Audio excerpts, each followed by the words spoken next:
एक समय की बात है, एक गांव में हरिहर नाम का गरीब किसान रहा करता था। किसान के घर में बहुत समय के बाद एक लड़का पैदा हुआ। किसान और उसकी पत्नी बहुत खुश थे।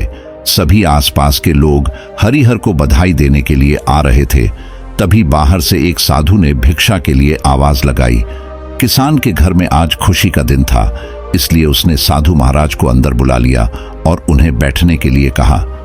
जब साधु महाराज बैठ गए तो हरिहर ने साधु महाराज से कहा, महात्मा जी, हमारे घर में बहुत समय के बाद बच्चा पैदा हुआ है, आप कृपया करके इसका नामकरण कर दीजिए। साधु ने जैसे ही बच्चे को अपनी गोद में उठाया, तभी साधु ने देखा कि बच्चे की बाजू पर एक एक निशान बना हुआ है, जो राजयोग को दर्शाता है। बाजू के ऊपर निशान देखकर साधु हैरान रह गया। किसने जब साधु को हैरान देखा तो हरिहर ने कहा, महात्मा जी, क्या बात है, आप इतना परेशान क्यों नजर आ रहे हो? साधु ने कहा, बेटा, मैं परेशान नहीं हूं, बल्कि मैं तो बहुत खुश हूं, क्योंकि तुम्हारा बेटा बहुत किस्मत वाला है। तुम्हारे बेटे की किस्मत में राजयोग लिखा है। हरिहर ने कहा, महात्मा जी, मैं आपकी बात समझा नहीं, आप क्या कहना चाहते हो? साधु ने कहा, बेटा, तुम्हारा पुत्र एक दिन राजा बनेगा। इसका विवाह 14 वर्ष की आयु में इस राज्य की राजकुमारी के साथ होगा और फिर यह इस नगर का राजा बन जाएगा। साधु की बात सुनकर हरिहर बहुत खुश हुआ। जब गांव के लोगों को पता चला कि हरिहर का बेटा एक दिन इस नगर का राजा बनेगा, तो सभी लोग उसको देखने के लिए आने लगे। उसी दिन क्या हुआ, नगर का राजा शिकार के लिए निकला। नगर का राजा हिरण का शिकार करता करता काफी दूर निकल गया, लेकिन हिरण राजा के हाथ नहीं आया। राजा को हिरण का पीछा करते करते प्यास लग गई थी, लेकिन राजा को आसपास कोई नदी या तालाब भी नहीं मिला जहां से वह पानी पी सके। राजा पानी की तलाश में भटकता हुआ इस गांव में पहुंच गया जहां हरिहर रहता था। तभी राजा की नजर एक महात्मा के ऊपर पड़ी। राजा ने महात्मा से पानी मांगा। महात्मा ने राजा को रोकने के लिए कहा और अपनी कुटिया के अंदर से पानी लेने के लिए चला गया। महात्मा ने पानी लाकर राजा को दिया। राजा पानी पीने लगा। तभी राजा ने देखा कि बहुत सारे लोग इकट्ठे टोकर जा रहे थे। राजा ने महात्मा से उन लोगों के बारे में पूछा तो महात्मा ने कहा, यह सभी हरिहर के घर जा रहे हैं, क्योंकि उसके घर में एक बहुत ही किस्मत वाला बच्चा पैदा हुआ है, जो एक दिन इस राज्य का राजा बनेगा और उसका विवाह राजा की पुत्री के साथ होगा। महात्मा की बात सुनकर राजा को बहुत गुस्सा आया कि आखिर एक मामूली किसान का बेटा उसकी पुत्री के साथ विवाह कैसे कर सकता है। राजा ने महात्मा से कहा, महात्मा जी, मैं ही इस राज्य का राजा हूं और आपको क्या लगता है, एक मामूली किसान के बेटे के साथ मैं अपनी बेटी की शादी कर दूंगा? महात्मा ने कहा, राजन, जो इस बच्चे के भाग्य में लिखा है उसे कोई नहीं मिटा सकता। राजा को अपनी ताकत पर बहुत घमंड था। उसने कहा, महात्मा जी, मैं भगवान का लिखा हुआ आपको मिटाकर दिखाऊंगा। महात्मा ने मुस्कुराते हुए कहा, राजा, मैं भी यही हूं और आप भी यही हैं, देखते हैं। राजा ने महात्मा को प्रणाम किया और वापस अपने राजमहल चला गया। अगले दिन राजा अपना वेश बदलकर हरिहर के गांव में पहुंच गया। राजा हरिहर के घर पहुंच। राजा ने हरिहर के घर के बाहर जाकर उसे आवाज लगाई। हरिहर उसकी आवाज सुनकर घर से बाहर आया और उससे पूछा, आप कौन हो और किस लिए आए हो? राजा ने कहा, मैं सेठ हजारीमल हूं और पास के ही गांव में रहता हूं। मैंने लोगों से सुना है कि तुम्हारे घर में एक तकदीर वाला बच्चा पैदा हुआ है और उसकी किस्मत में राजयोग लिखा हुआ है। हरिहर ने कहा, सेठ जी, आपने सही सुना है। राजा ने हरिहर से कहा, अगर तुम बुरा ना मानो तो एक बात कहूं। हरिहर ने कहा, सेठ जी बोलिए। राजा ने कहा, तुम अपना बच्चा मुझे दे दो, इसके बदले में मैं तुम्हें बहुत सारा धन दूंगा और तुम्हारे बच्चे का पालन पोषण भी करूंगा। हरिहर की पत्नी ने कहा, नहीं सेठ जी, मैं अपना बच्चा आपको नहीं दे सकती।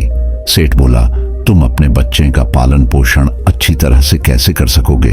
हरिहर सेठ की बात सुनकर कहने लगा, सेठ जी, आप ठीक रहते हो, हम इस बच्चे का पालन पोषण अच्छी तरह से नहीं कर सकेंगे। हरिहर की बात सुनकर उसकी पत्नी ने कहा, ठीक है सेठ जी, मैं आपको अपना बच्चा देने के लिए तैयार हूं, लेकिन जब यह 14 साल का हो जाएगा तब आप मुझे इसे वापस कर दो, तो हम आपको हमारा बच्चा दे देते हैं। राजा ने कहा, हाँ, ठीक है, जब तुम्हारा बच्चा 14 वर्ष का हो जाएगा तो मैं इसे तुम्हें वापस कर दूंगा। यह कहकर राजा ने बच्चे को ले लिया और वहां से चला गया। राजा बच्चे को लेकर एक नदी पर पहुंच गया। राजा ने सोचा था कि वह बच्चे का गला दबाकर मार देगा और उसकी लाश को नदी में बहा देगा, लेकिन बच्चे का मासूम चेहरा देखकर उसकी गला दबाने की हिम्मत नहीं हुई। बहुत सोचने के बाद राजा ने लकड़ी का एक संदूक लिया और बच्चे को संदूक में बंद करके पानी में बहा दिया। राजा ने सोचा संदूक गहरी नदी में जाकर अपने आप ही डूब जाएगा और यह बच्चा मर जाएगा। राजा निश्चित होकर वापस राजमहल में चला आया कि अब यह बच्चा वापस नहीं आएगा और मेरी बेटी के साथ इसकी शादी भी नहीं होगी। मैंने भाग्य का लिखा हुआ मिटा दिया।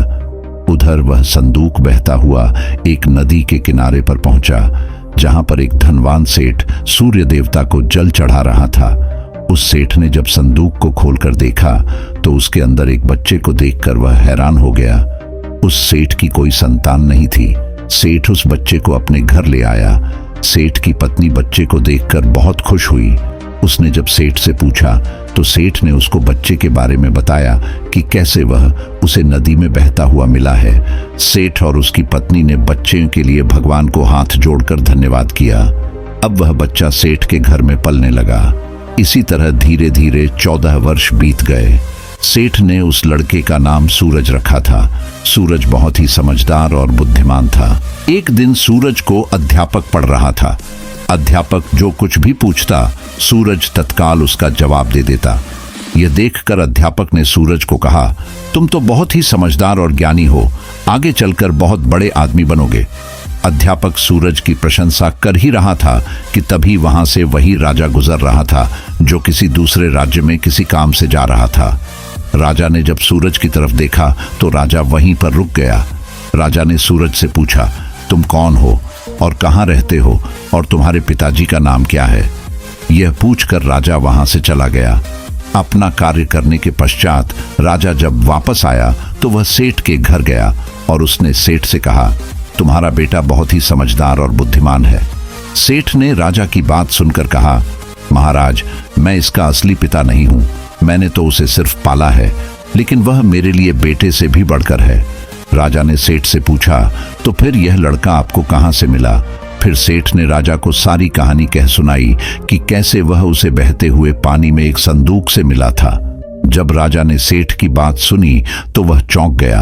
राजा समझ गया था कि यह बच्चा वही है जिसे मैं 14 साल पहले नदी में बहा दिया था। राजा और सेठ अभी बातें कर ही रहे थे कि वहां पर सूरज आ गया। राजा ने सूरज को देखा तो उसने सेठ से कहा, सेठ जी, मुझे आगे किसी काम से जाना है। अगर आप अपने बेटे के हाथों मेरी एक चिट्ठी महारानी तक पहुंचा दो तो मैं उसको सोने की 100 मोहरें दूंगा। सूरज ने यह सुनकर राजा से कहा, हाँ महाराज, क्यों नहीं, मैं आपकी चिट्ठी जगह पर पहुंचा दूंगा। राजा ने चिट्ठी में चुपचाप एक संदेश लिखा और चिट्ठी के ऊपर मोहर लगा दी और चिट्ठी सूरज को पकड़ा दी। सूरज चिट्ठी लेकर चला गया। सूरज चलते चलते एक घने जंगल से गुजर रहा था कि वह रास्ता भटक गया। उसे रास्ता ढूंढते ढूंढते रात हो गई। सूरज रात गुजारने के लिए कोई जगह ढूंढने लगा। तभी उसकी नजर एक झोपड़ी के ऊपर पड़ी। सूरज ने सोचा, मैं रात यहीं पर बिता लेता हूँ। सूरज घोड़े से नीचे उतरा और झोपड़ी के अंदर चला गया। जब सूरज अंदर गया तो उसने देखा कि एक बुजुर्ग माता खाना बना रही थी। उस बुद्ध माता ने सूरज को देखा तो उससे पूछा कि तुम कौन हो और बिना इजाजत अंदर क्यों आए हो? सूरज ने अपने बारे में बताया कि वह रास्ता भटक गया है और रात गुजारने के लिए यहाँ पर आया है। सुबह होते ही मैं चला जाऊंगा।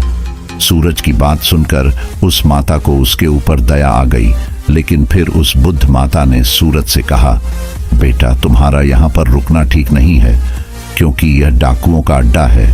अभी कुछ ही देर में डाकू आने वाले हैं। यदि उन्होंने तुम्हें यहाँ देख लिया तो तुम्हारे लिए परेशानी खड़ी हो जाएगी। सूरज ने कहा, लेकिन माताजी, इतनी भयानक रात में मैं कहीं और जा भी नहीं सकता। अगर मैं बाहर गया तो जंगली जानवर मुझे खा जाएंगे। इससे अच्छा है मैं यहाँ कोने में जाकर लेट जाता हूँ। यह कहकर सूरज कोने में जाकर लेट गया। कुछ समय के बाद डाकू अपने घर वापस आए। डाकू ने जब सूरज को देखा तो माता से उसके बारे में पूछा। माताजी ने उनको बताया कि इसका नाम सूरज है। यह बहुत ही नेक दिल बच्चा है और यह राजा के काम से राजमहल जा रहा है। जब डाकुओं ने यह सुन तो उन्हें कुछ संदेह हुआ। वह राजा की हरकतों के बारे में जानते थे, इसलिए उन्होंने सूरज की जेब से चिट्ठी निकाली और उसे पढ़ने लगे। जैसे ही डाकुओं ने वह चिट्ठी पढ़ी तो वह सब समझ गए। उनमें से एक डाकू ने बताया कि चिट्ठी में लिखा है कि जैसे ही यह लड़का तुम्हारे पास पहुंचे, इसको उसी समय मरवाकर कहीं दूर दफना देना। यह काम मेरे पहुंचने से पहले हो जाना चाहिए।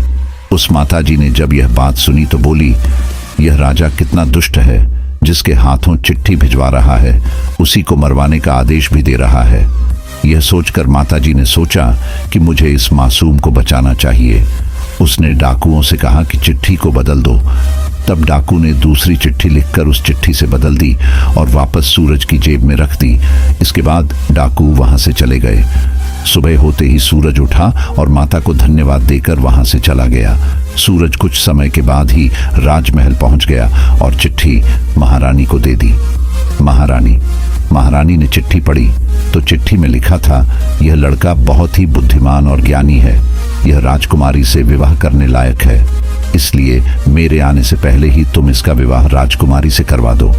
महारानी सोचने लगी कि आखिर कैसे महाराज किसी अनजान से राजकुमारी का विवाह कर सकते हैं। लेकिन फिर उसने देखा कि चिट्ठी पर राजा की मोहर भी लगी हुई थी, इसलिए यह लड़का झूठ नहीं बोल सकता। यह सोचकर महारानी ने राजकुमारी का विवाह उस युवक से कर दिया। कुछ दिनों के बाद जब राजा वापस आया तो उसे पता लगा कि उसकी पुत्री का विवाह उसी युवक से हो गया है। यह सुनते ही राजा का दिमाग ठिनका और गुस्से से आग बबूला हो गया। उसने महारानी से पूछा, तुमने यह सब क्यों किया? तब महारानी ने बताया कि महाराज, जैसा कि आपने चिट्ठी में लिखा था, मैंने वैसा ही किया है। जब महारानी ने चिट्ठी दिखाई तो राजा ने चिट्ठी में कुछ और ही लिखा पाया। यह देखकर राजा ने गुस्से में सैनिकों को कहा, जाओ और जाकर सूरज को पकड़कर दरबार में पेश करो। सैनिक तुरंत गए और सूरज को पकड़कर ले आए। राजा ने गुस्से में सूरज से कहा, तुमने धोखे से मेरी पुत्री के साथ विवाह तो कर लिया, लेकिन मैं तुम्हें अपना दामाद स्वीकार नहीं करूंगा। सूरज ने राजा की बात सुनकर कहा, लेकिन महाराज, मैंने तो आपके साथ कोई धोखा नहीं किया है। राजा ने सूरज की बात सुनकर कहा, तुम बेवकूफ बनाना चाहते हो, लेकिन मैं तुम्हें अपना दामाद स्वीकार नहीं करूंगा।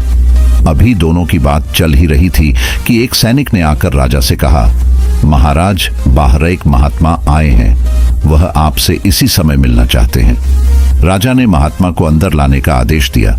महात्मा जी अंदर आए तो राजा ने उठकर उनको प्रणाम किया और उनके आने का कारण पूछा।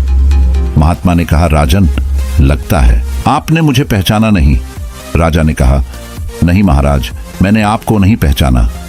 महात्मा ने मुस्कुराते हुए कहा, राजन, मैं वही हूं जिसे तुम आज से 14 वर्ष पहले भाग्य का लिखा मिटाने की बात बोलकर आए थे। महात्मा की कही बात सुनकर राजा एकदम से चौंक गया। अब उसे सब कुछ याद आ गया।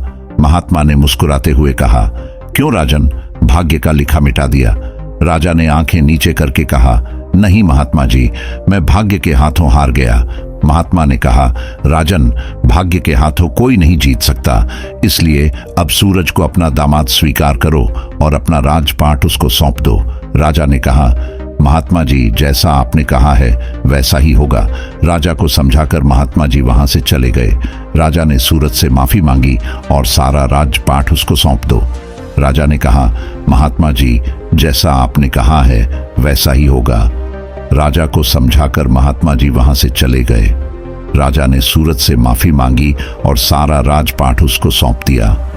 दोस्तों कहते हैं कि भाग्य का लिखा मिटता नहीं है, होनी होकर ही रहती है।